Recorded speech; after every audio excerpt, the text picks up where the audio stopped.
हम इस डर और इस भय में क्यों जिए कि बीजेपी हमें देश से निकाल देगी? क्यों हम सामने ना आए? कि मेरी पहल है कि मेरे समाज से वो डर और भय खत्म हो जाए जो विपक्षी पार्टियों ने बीजेपी के नाम पर मेरे समाज को डरा के रखा हुआ है। मैं चाहता हूं मेरा समाज हिंदू समाज की तरह आंख में आंख डालकर बात करे और डर और सहम कर हिंदुस्तान में न जिए, सीना तान कर चले और किसी को तकलीफ न दे, एजुकेशन पर ध्यान दे, अपने रोजगार पर ध्यान दे और हिंदुस्तान को आगे बढ़ाने पर काम करें।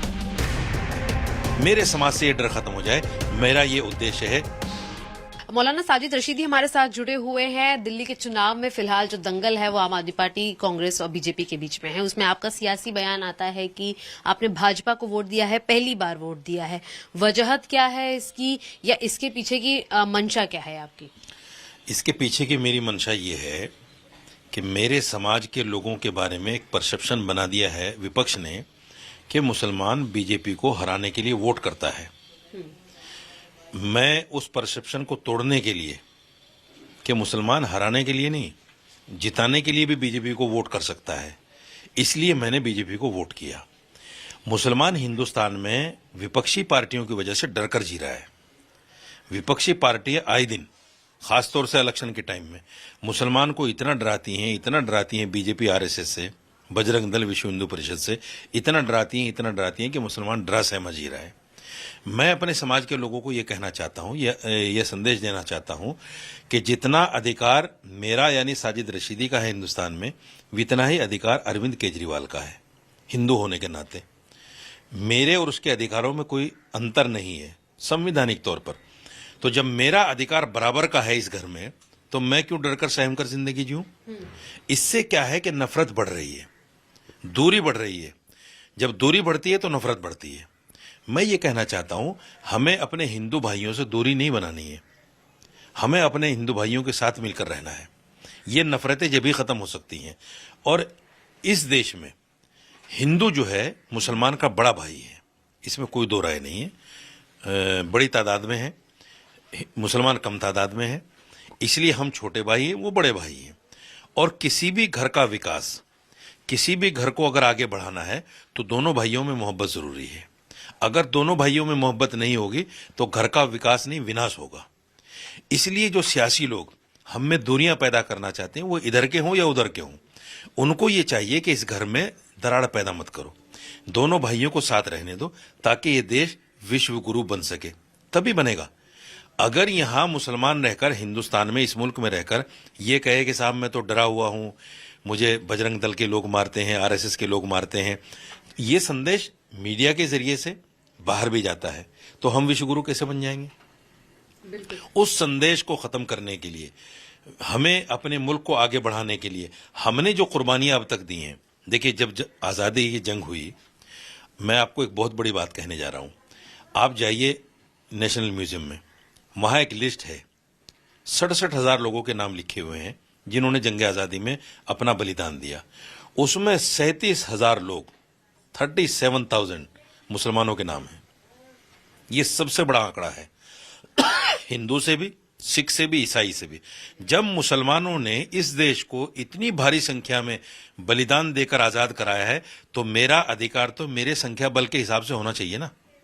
लेकिन फिलहाल जब चुनाव, कल वोटिंग हो चुकी है, आप आज सरेआम इसका खुलासा कर रहे हैं कि आपने भाजपा को वोट दिया है। आप क्या आपके समाज के लोगों से भी यही गुजारिश करेंगे कि वो मुसलमानों से आगे बढ़ के या धर्म की राजनीति से आगे बढ़ के भाजपा को वोट दें? और भाजपा लगातार कहती है कि केजरीवाल मुसलमानों के हितैषी बनते हैं, इसीलिए मौलानाओं को पगार देते हैं। देखिए, ये तो सियासी सवाल जवाब हुआ कि साहब मुसलमानों के हितैषी हैं इसलिए पगार देते हैं। दिल्ली में मदन लाल खुराना की सरकार रही बीजेपी की, साहब सिंह वर्मा की सरकार रही, सुषमा स्वराज की सरकार रही, उन्होंने भी हमें पगार दिए। तो फिर बीजेपी ये कैसे कह सकती है कि केजरीवाल इसलिए दे रहे हैं कि मुसलमानों के हितैषी हैं? ये तो सियासी बयानबाजियां हैं। मैं ये कहना चाहता हूं, जो मेरा संवैधानिक अधिकार है, उस अधिकार को न तो कोई पार्टी छीन सकती है, न उस अधिकार से ज्यादा मुसलमान को कोई पार्टी दे सकती है। कांग्रेस पार्टी को आज तक हम वोट देते आए, जो संवैधानिक अधिकार है उससे ज्यादा क्या दे दिया? दूसरे ये है, कांग्रेस ने इतना जरूर किया कि जो हमारी तादाद नौकरियों में थी वो घटकर 0% पे आ गई, जो हम सियासत में थे वो घटकर 0% पे आ गए। मुसलमान की कोई औकात सियासत में आजकल नहीं है। इतनी यानी सियासत में औकात है कि ना तो राहुल गांधी मुसलमान के महल्ले में वोट मांगने आते, ना प्रियंका गांधी आती, ना अखिलेश यादव आते, ना इवन केजरीवाल आते। केजरीवाल ने भी वही पैटर्न अपनाया है दिल्ली के इलेक्शन में कि मुस्लिम महलों में वोट मांगने नहीं गए, किसी मुस्लिम नेता के साथ कोई मंच साझा नहीं किया, वही पैटर्न अपनाया है। आप मुझे बताइए, इन पार्टियों के लिए हम अछूत हुए कि सही हुए? अछूत तो इन्होंने बना दिया हमें कि साहब मुसलमान के साथ अगर मंच साझा करेंगे हिंदू वोट कट जाएगा, हिंदू वोट नहीं मिलेगा। मुसलमान के महल्ले में वोट मांगने चले गए तो हिंदू वोट नहीं मिलेगा। तो फिर अछूत इनके लिए हुए हम या बीजेपी के लिए हुए? इसलिए मैं अपने समाज को एक संदेश देना चाहता हूं कि तुम समझो इनकी पॉलिसी को। ये हमें अछूत बना रहे हैं हिंदू वोट लेने के लिए, तो ये हमारे सगे कहां हुए? इसलिए हम क्यों ना उस पार्टी के साथ मिलें जिस पार्टी से हमें ये डरा रहे हैं कि साहब बीजेपी आ जाएगी तो वोट अधिकार छिन जाएगा। कैसे छिन जाएगा? हम अगर आंकड़ों के हिसाब से देखें, जो सरकारी आंकड़ा है 17% तो है अभी। 17% का मतलब 17 करोड़। लेकिन ऑफलाइन अगर देखें तो हम 30 करोड़ से कम नहीं है। अगर 2011 के बाद में अब जनसंख्या हो जाए दोबारा तो हम 30 करोड़ से कम नहीं है। 17 से बढ़कर 30 हो गए होंगे हम, क्योंकि जिसके 2011 में 2 बच्चे थे उसके आज 4-5 बच्चे हो गए, तो यकीनी तौर पर हमारी संख्या बढ़ गई। तो इसलिए हम 30 करोड़ मुसलमान को देश से कोई भी पार्टी, इवन नरेंद्र मोदी को ले लीजिए, क्या हमें भगा सकते हैं? नहीं भगा सकते। ये डर मुसलमानों में बिठाया गया है कि अगर बीजेपी आ गई तो आपको देश छोड़ना पड़ जाएगा, आपका वोट अधिकार छिन जाएगा। भाजपा से कितनी उम्मीदें हैं आपको कि अगर भाजपा आती है तो आप लोगों के लिए वो किस तौर पर स्टैंड लेगी, या तब मुसलमानों का क्या होगा? जो अभी मुसलमान कहता है कि ये हिंदू राष्ट्र बनाने वाली पार्टी है, इसलिए हम इनका समर्थन नहीं करते आए हैं। देखिए, मुसलमान के लिए कोई भी पार्टी, कांग्रेस, आम आदमी पार्टी, समाजवादी पार्टी या बीजेपी, मुसलमान के लिए सब बराबर हैं। क्योंकि कांग्रेस के जमाने में 55,000 फसादात हुए और मेरठ, मलियाना, भिवंडी जैसे फसादात हुए। बीजेपी ने हमें 2002 के दंगे दिए, समाजवादी पार्टी ने मुजफ्फरनगर का दंगा दिया। मुसलमान ही प्रभावित होता है उन दंगों से, हिंदू नहीं होता इतना ज्यादा। हिंदू भी होता है, ऐसा नहीं है कि वो राहत इंदौरी का एक शेर है, लगेगी आग तो आएंगे कई मकान जद में, यहां सिर्फ हमारा मकान थोड़ी है। तो जब दंगा होता है तो नुकसान सबको होता है, किसी को कम होता है, किसी को ज्यादा होता है। तो मुसलमानों को नुकसान ज्यादा होता है हर दंगे में। तो मेरा मानना यह है कि सारी पार्टियां बराबर हैं। हम इस डर और इस भय में क्यों जिए कि बीजेपी हमें देश से निकाल देगी? क्यों हम सामने ना आए? तो आखिरी में आपका जो स्टेटमेंट है कि आपने बीजेपी को वोट दिया है, इसका कुल मिलाकर मकसद क्या है? क्या आप बीजेपी को सपोर्ट करते हैं कि वो जीत कर आए, सरकार बनाए, या सिर्फ ये एक समीकरण और एक मानसिकता बदलाव के लिए आपकी पहल है? देखिए, मेरी पहल है कि मेरे समाज से वो डर और भय खत्म हो जाए।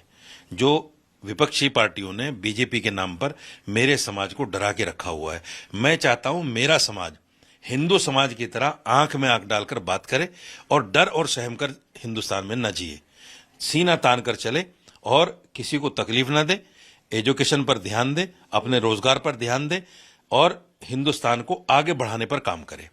मेरे समाज से ये डर खत्म हो जाए, मेरा ये उद्देश्य है। न मैं इस सपोर्ट में हूं कि भाई सारा का सारा मुसलमान बीजेपी को दे दे, न इस सपोर्ट में हूं कि सारा का सारा मुसलमान आम आदमी पार्टी से कट जाए।